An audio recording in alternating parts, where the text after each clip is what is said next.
modelos atómicos son descripciones de cómo son los átomos. Bueno, la primera teoría simplemente decía que los elementos químicos están constituidos por átomos que son diferentes entre sí y indivisibles entre ellos. Pero bueno, ya llegaron los primeros descubrimientos importantes que nos decían que había partículas dentro. Y entonces así surge el modelo atómico de Thomson, que nuevamente se ve modificado con nuevos descubrimientos, que la materia era básicamente hueca, y así llegamos al modelo atómico de Rutherford. Así que vamos a partir de este modelo, el de Rutherford, para ver cómo se modifica hasta llegar al siguiente modelo, el de Bohr. Vamos a ver qué hechos experimentales lo producen este cambio. Bueno, pues venga, vamos a recordar qué dice el modelo atómico de Rutherford. Se le llama también el modelo planetario, porque se lo imaginaban a los átomos como algo así como el sistema solar o algo así, ¿no? Donde el núcleo del átomo sería como el Sol y los planetas orbitan alrededor. Aquí vemos las tres características más importantes, ¿no? La mayor parte de la masa y toda la carga positiva ocupa un volumen muy pequeño y por eso a esta parte le llamamos el núcleo y el resto está vacío, era lo que se acababa de descubrir. En un principio solo se tenía la necesidad de que existieran los protones, carga positiva que contrarresta la carga negativa de los electrones. Pero se ve que la masa no coincidía bien, así que se postuló que existirían también otras partículas sin cargas, pero también con masa, y la llamaron neutrones, que después serían ratificados experimentalmente más adelante. Y ya teníamos, un núcleo pequeño donde está toda o casi toda la masa, formado por neutrones y protones. Y ya nos quedaban describir un poquito qué hacían los electrones, ¿no? Los electrones giran sobre el núcleo en órbitas circulares. Se dice entonces que existiría una fuerza eléctrica de atracción, ¿verdad? Si este electrón tiene carga negativa y aquí los protones carga positiva, tendería a ir hacia el centro, como la Luna tendería a ir hacia la Tierra. Pero esto también tendría una fuerza centrípeta que haría que tuviera la tendencia contraria a salir de la órbita. Si estas dos fuerzas son iguales, pues podrían estar en órbita como están los planetas alrededor del Sol, por ejemplo. Ahí se queda el modelo, pero pronto aparecen las limitaciones, hay cosas que no cuadran, o sea, tenemos hechos experimentales que no cuadran con este modelo de átomo. Vamos a ver que existen dos cosas principalmente. Un electrón en movimiento emite energía y acaba colapsando con el núcleo, ¿vale? No podríamos decir que es como los planetas, que es una cosa estacionaria, que siempre está fuerza de atracción hacia el núcleo, carga positiva y negativa, se podría contrarrestar con esa fuerza centrípeta, porque se sabía, según la teoría electromagnética de Maxwell, que perdería energía y entonces acabaría precipitándose sobre el núcleo, con lo cual esta teoría de Rutherford no coincidía con lo que se conocía hasta el momento. O sea, no coincidía con la teoría electromagnética de Maxwell, donde se explica un poco, qué es la luz. Esta radiación electromagnética, onda formada por un campo eléctrico y magnético perpendicular entre sí y la dirección de propagación. Así es la onda que constituye la luz y todas las radiaciones electromagnéticas del campo que no es visible, ya desde los rayos X o gamma hasta los microondas o la radiación más larga, de longitudes más largas. Pues ya tenemos aquí una primera limitación y otra segunda limitación fue el descubrimiento de los espectros atómicos. ¿Qué son estas cosas? Un conjunto de series de líneas obtenidas experimentalmente sobre una película o detector que revela las distintas frecuencias que integran una radiación electromagnética emitida o absorbida por átomos. Claro, dicho así tan genérico no se entiende mucho. Tendríamos que ver que hay dos tipos de espectro y a lo mejor podemos entender los dos por separado y ya podríamos entender esta definición en conjunto. Vamos a intentarlo. Hay dos tipos de espectro. espectro de emisión y espectro de absorción. En el de emisión, se analiza la radiación emitida por una muestra gaseosa previamente excitada. Vamos a ver esta figura de aquí abajo.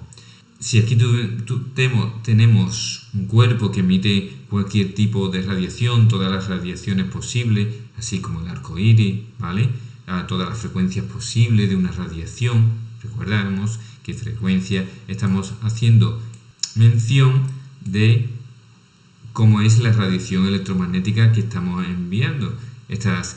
Por ejemplo, los rayos X son de alta frecuencia y las microondas son de baja frecuencia. Aquí se ve, ¿vale? Los rayos X, los gamma, tienen mucha frecuencia porque la longitud de onda es corta y la longitud de onda es larga, pues frecuencia poca. Bueno, pues entonces tenemos aquí algo que llamamos cuerpo negro, que emite igual para todas las frecuencias. Entonces en el visible pues se vería el arco iris, ¿no? O sea, tú pones una luz a través de un prisma, lo podríamos probar, y alguno lo ha visto alguna vez con la luz del sol, por ejemplo, a través de un bolivic, y se ve el arco iris. Muy bien, hasta ahí no estamos hablando de espectro. Espectro de emisión, ¿qué es?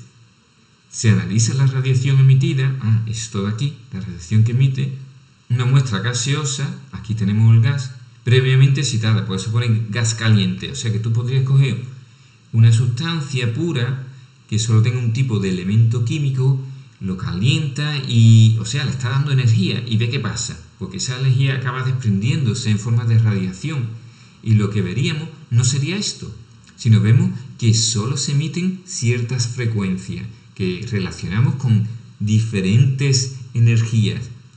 Esto es raro, o sea, que cuando le damos energía a los átomos, esta energía acaba desprendiéndose, pero no te dan cualquier energía, te da esta de aquí, pero esta no, esta no, esta no, esta sí, esta no, esta no, esta no, esta sí, esta sí. A este conjunto de líneas, lo que viene aquí, obtenida experimentalmente sobre una película que podría ser negra, un detector, donde podemos ver diferentes frecuencias de unas ondas que vienen por aquí, electromagnéticas, es lo que llamamos el espectro de emisión, porque lo está emitiendo, ¿vale? Y después tenemos el otro espectro, el espectro de absorción. Se analiza la radiación restante después de pasar luz blanca por la muestra. O sea que no es un átomo que un conjunto de átomos que yo he calentado y vemos cómo desprende la energía, sino que tenemos aquí un conjunto de átomos y le dejo pasar luz normal, ¿vale? La que viene con todas las frecuencias del mundo. Esto pone gas frío, no está excitado, está normal, estos elementos, le damos energía y vemos que atraviesa toda la frecuencia, como aquí, menos algunas rayitas que coincide justamente con las rayitas que teníamos antes. O sea, que de alguna forma estos elementos químicos están absorbiendo esta energía, pero no cualquiera, no le vale la energía de esta frecuencia, de esta, solo me está absorbiendo ciertas frecuencias, ciertas energías, y el resto las deja pasar y por eso se detecta. Bueno, pues ya hemos aprendido que es un espectro. Y veremos, esto es un poquito avanzar, por qué pasan estas cosas, ¿vale? Por ejemplo, este dibujo de aquí se corresponde con un espectro de emisión. Hemos calentado una muestra, o sea, le hemos dado energía y por lo visto la energía acaba en los electrones. Estos electrones que podían estar cerquita del núcleo se van lejos del núcleo. Pero como veremos más tarde, como descubrió Bohr y todavía no sabía Rutherford, estos electrones que se van más lejos del núcleo no se van a cualquier parte, sino a ciertas capas, a ciertas distancias, a ciertas energías. Y cuando estos electrones acaban por acercarse a donde estaban, emiten la energía diferencia entre el primer lugar y el segundo. Como estas energías vienen caracterizadas por las distancias al núcleo, estoy adelantando todo el modelo de Bohr, por eso solo se emiten ciertas frecuencias, las correspondientes a pasar de aquí a aquí, de aquí a aquí, de aquí a aquí, de aquí a aquí, pero no de aquí en medio, porque en medio no hay electrones. Aquí se nos presenta pues algunos hallazgos de la física que contribuyen a estas teorías de modelo atómico que se consideran parte de la disciplina de la química.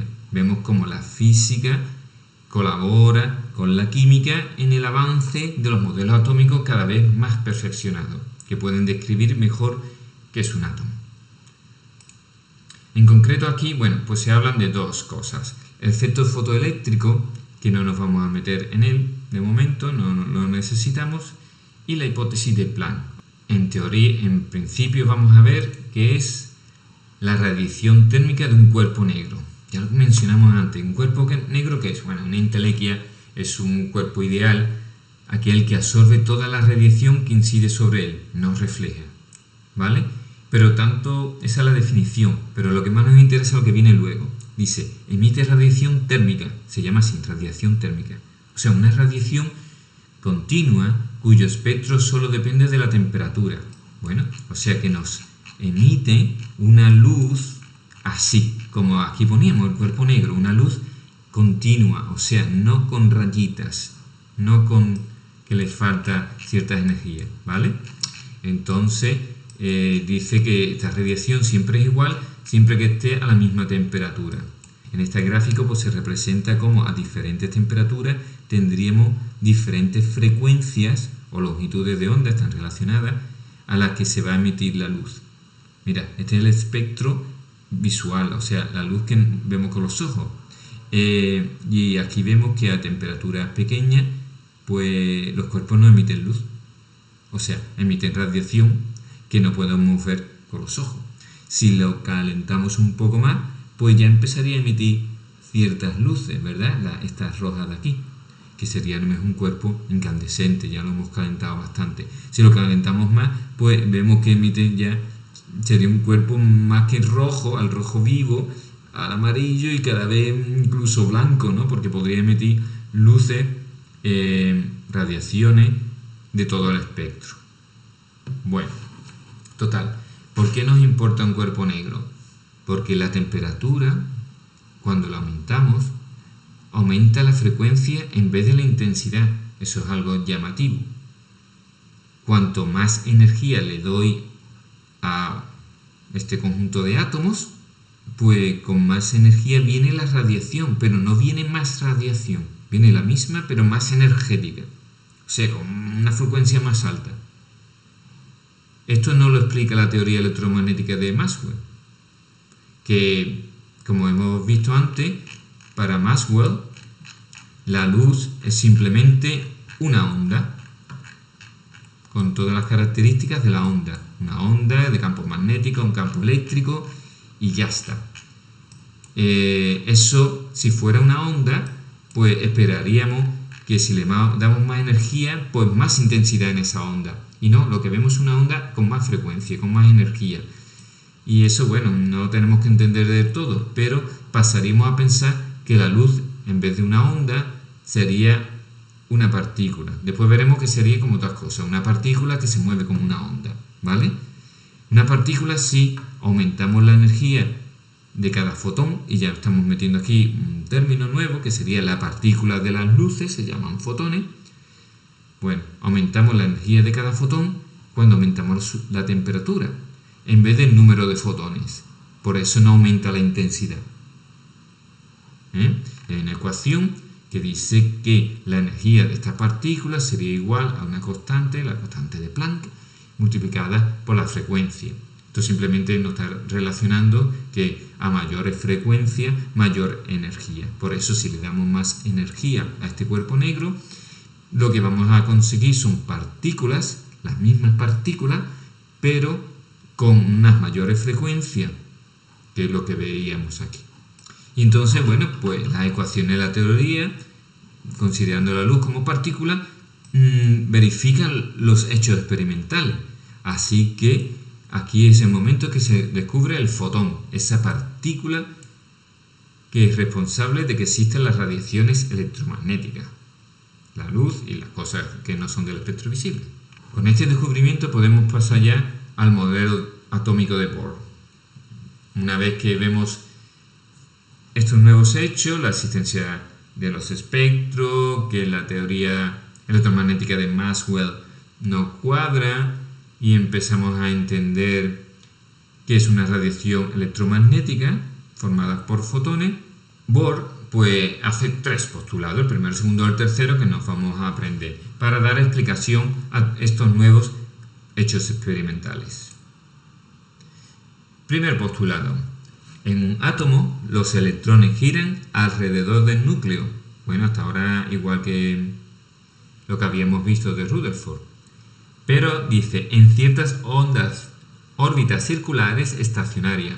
Antes no sabíamos cómo giraban, si en órbitas concretas o tal, ¿vale? Ahora son estacionarias, con una energía fija y definida, es decir, sin emitir ni absorber energía. Y aquí claramente se moja, dice, oye, que esta ley de electromagnética de Maxwell a mí ya no me da problema, porque pienso que no aplica a este tipo de partículas tan pequeñas. Lo que vemos en el mundo macroscópico no es siempre igual que lo que pasa en el microscópico, en el cuántico. La atracción eléctrica entre el núcleo y el electrón sería igual a fuerza centrípeta, ¿vale? Esto que haría que se fuera estacionaria las órbitas.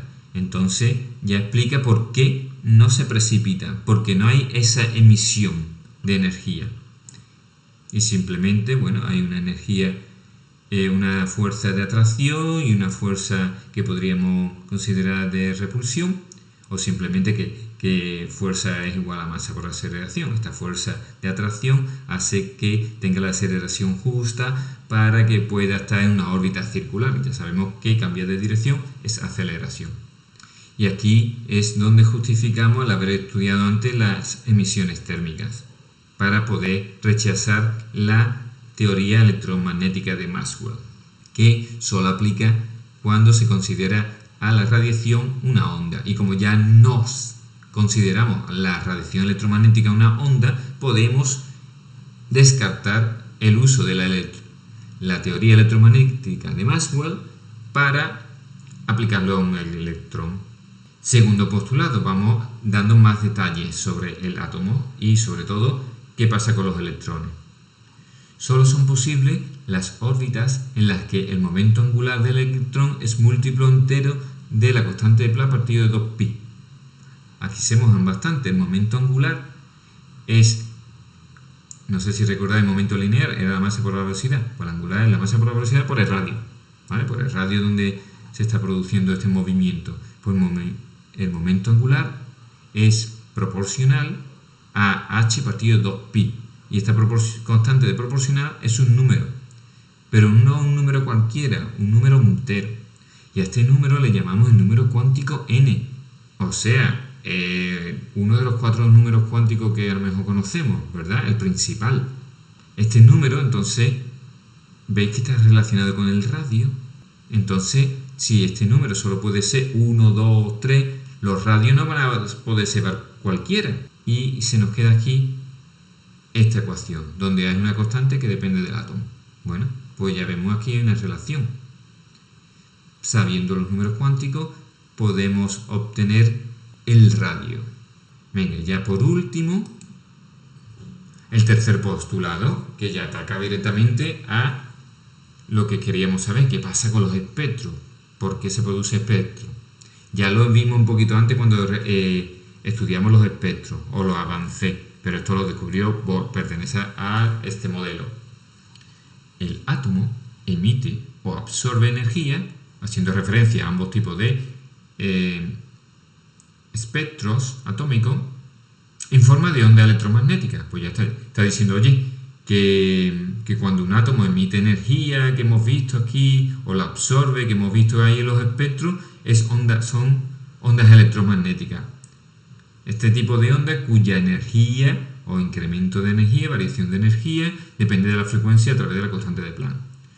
Cuando un electrón cambia de un orbital. O sea que me está explicando, oye, que los espectros atómicos es porque los electrones cambian de un orbital a otro. Esos orbitales que ya me había dicho antes que existían, que no había problema, que no se iba a estrellar para adentro y que existían a cierta distancia. Pues ahora me está diciendo, pues son esos electrones los responsables de los espectros atómicos. Las energías del electrón están cuantificadas por el número cuántico de Bohr o principal n. El n de toda la vida, ¿vale? El que estamos hablando aquí, el número cuántico principal. Y aquí tenemos una fórmula. La energía del electrón es menos, aquí tenemos una constante, partido de n al cuadrado. Y nos advierte que este número negativo es que, mira, el valor de En se considera negativo ya que se toma como cero la energía del electrón a una distancia infinita del núcleo y al acercarse cada vez tiene menos energía. Por ejemplo, vamos a ver si aquí tenemos un 1 y después tenemos un 2 que están más lejos. Este número se hará más grande, luego este número se hará más chico, luego con el número negativo se hará más grande y eso pues se corresponde a que teníamos energías negativas que cada vez se hacen menos negativas hasta llegar hasta cero por cuando están en el infinito. Esta constante de aquí pues se le llama Rydberg y que depende de cada átomo. Y nuevamente aquí pues estamos explicando los espectros, tanto los espectros de emisión como de absorción. Este era el de emisión, ¿verdad? Habíamos excitado al electrón, el electrón estaba como lejos y cuando vuelve nos da la diferencia de energía entre aquí y aquí, esta energía que sabemos ya calcular. Y si nos da entre aquí y aquí, pues las energías serán diferentes, por eso nos daban rayitas diferentes. Esas rayitas que se correspondían con diferentes frecuencias, por tanto diferente energía que se emite. Y este sería el otro tipo de espectro, el de absorción, o sea que le dábamos con luz y este electrón se excitaba y pasaba de un sitio a otro, pero no a cualquier sitio, pasaba aquí. Y entonces por eso absorbía ciertas energías y las otras las deja pasar. Como podéis imaginar, después de encontrar más problemas al modelo de Bohr, pero de momento lo vamos a dejar ahí.